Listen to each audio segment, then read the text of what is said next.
that time of year. Christmas is looming when all us turners start making Christmas ornaments. Humbug, how I say. There's some wonderful videos out there already on hollow form Christmas ornaments and various other shapes and sizes, coloured woods, etc. I'm not a great fan of wood colouring, not to say that there's some wonderful stuff out there, some stunning pieces out there. I like to keep the wood natural if possible. So what I'm going to do, I've got a piece of oak here which my good old mate gave me, and it's just a chunk basically. It's about 3 by 3 I should think, of Oak Burl. So I'm going to round that off and attempt to make a Christmas tree. I was challenged again by Robbie to do an eccentric Christmas tree, eccentric turning multi-axis Christmas tree. I've got to go at it. I'm still learning it, so hopefully by next Christmas I'll get that up and running. But I ain't going to do a video on that without doing a bit more practice first. I went through quite a few cracked wet cherry logs yesterday, and I'm getting there, but it'll take a while. Okay, so we'll go over to the lathe now, and by the way, thanks to Link Brendan for the tripod. I managed to fix mine, but the other one looks extremely good, so I might well have to get a second one. There you go. Anyway, we'll go over to the lathe. Okay, so we've got the blank here. I'm going to turn it down to round. And as Eric always says, safety gear on.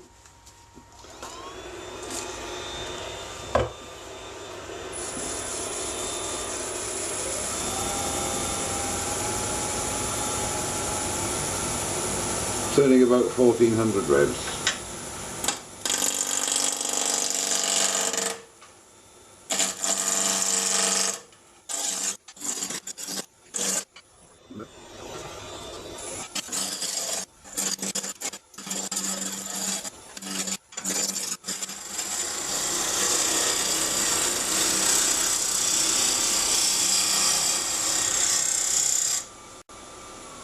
Okay, I think I've got it down to round.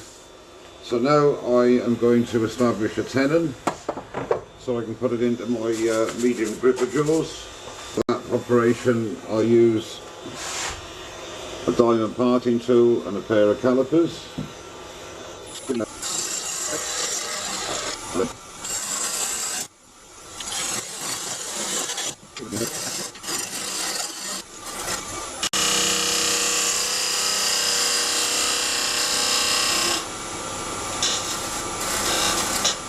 What you want to try and do is to get the shoulder as square as you possibly can so the face of the jaws fits nice and snugly. So I'll change over now to the chuck. Now the first thing I want to try and establish is the general shape, which is going to be sort of a cone for a Christmas tree.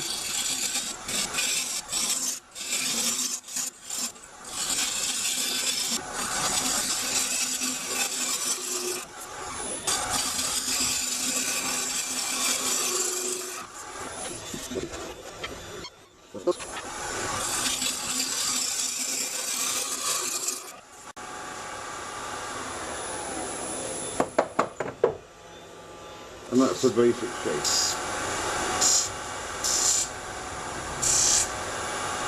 This gives me something to work to.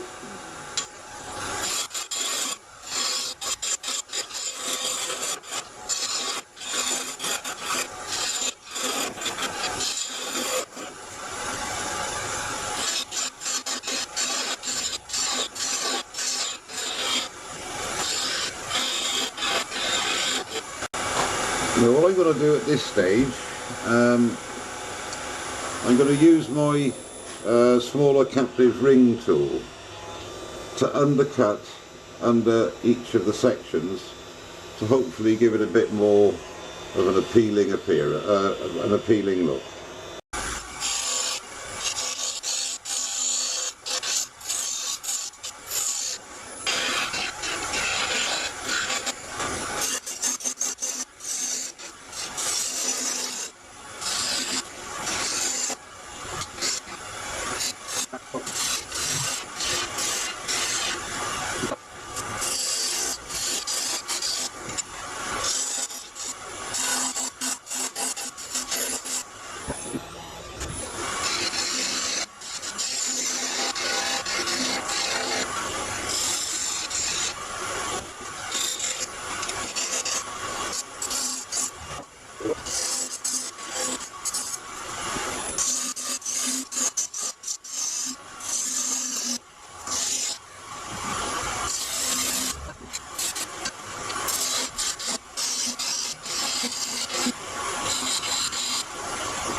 Too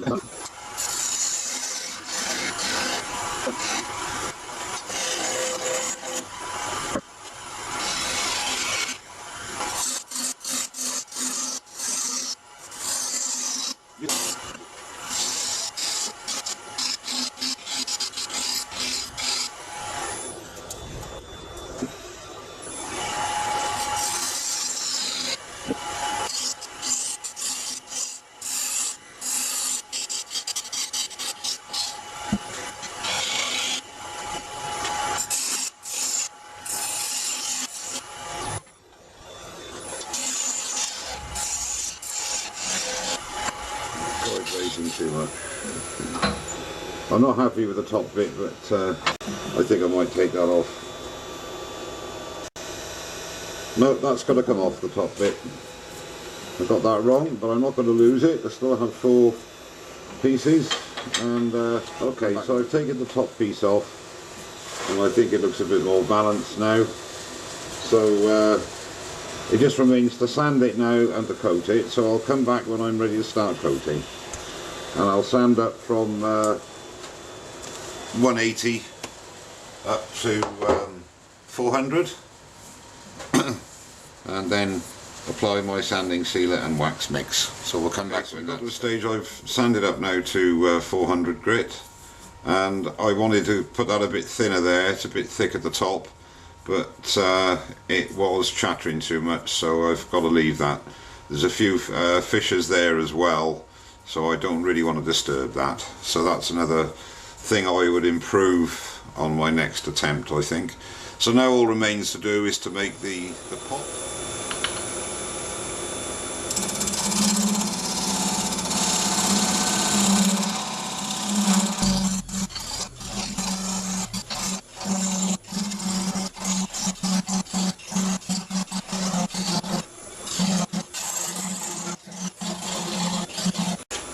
It always amazes me why I like working with Oak Burl. It's so hard to work, but I don't know why, I just like it.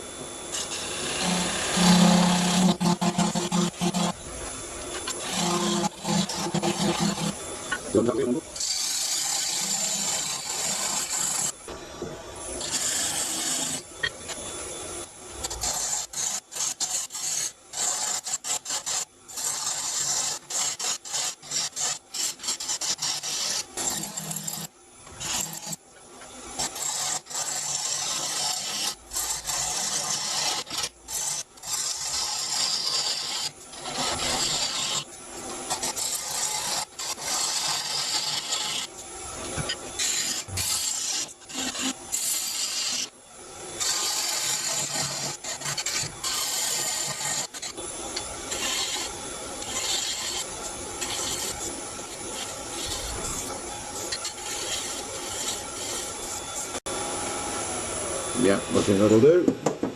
So I'll sand it up now and come back. I'm going to decide if I'm going to put a couple of burn lines in the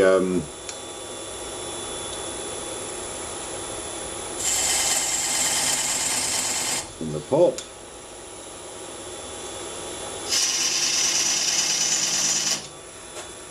Just to add a little bit of detail. I get a lot of questions about this, funny enough, and it's really quite simple.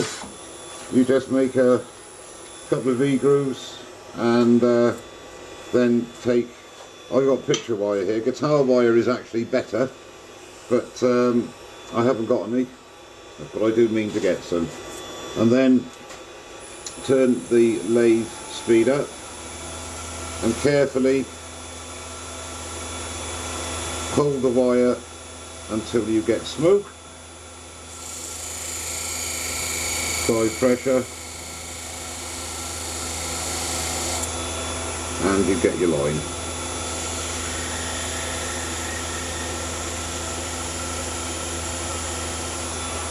And it just adds a little bit of detail, and you can just get rid of some overburn with a little bit of 400, which is the last grit that I sanded to. and that just adds a little bit of detail to it. Okay, so now it comes to the applying the finish. So it's going to be 2 coats of, let's get rid of my helmet, 2 coats of sanding sealer mix, and when I denib that, I won't be using wire wool, I'll be using 600 grit paper. The reason being is because of the little crevices and the voids, it's going to catch the wire wool, so I'll be using 600 just to cut it back and denib it, and then apply a wax.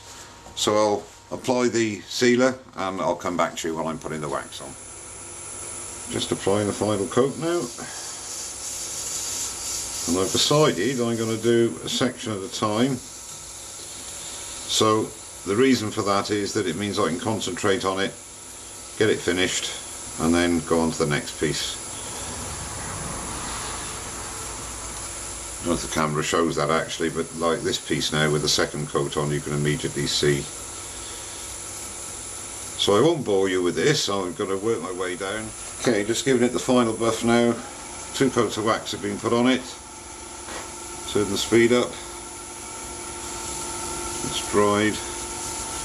Just give it that final bit of luster and harden it off.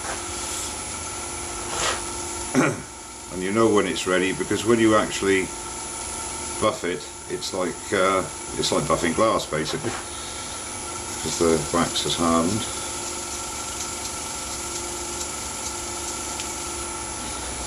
Right, so this little bit in here is the awkward piece.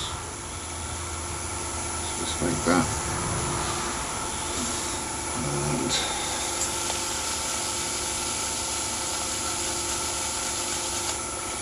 okay, I think that'll do. And now we'll part him off.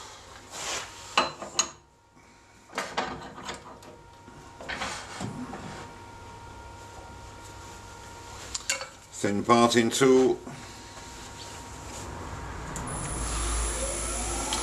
and when you're doing this, always remember, let's turn the speed down a bit because it's hardwood and it'll burn it, to undercut so that it sits nicely on the edges.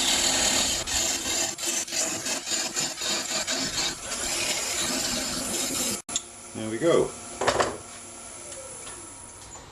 Just take the little nub off the skew.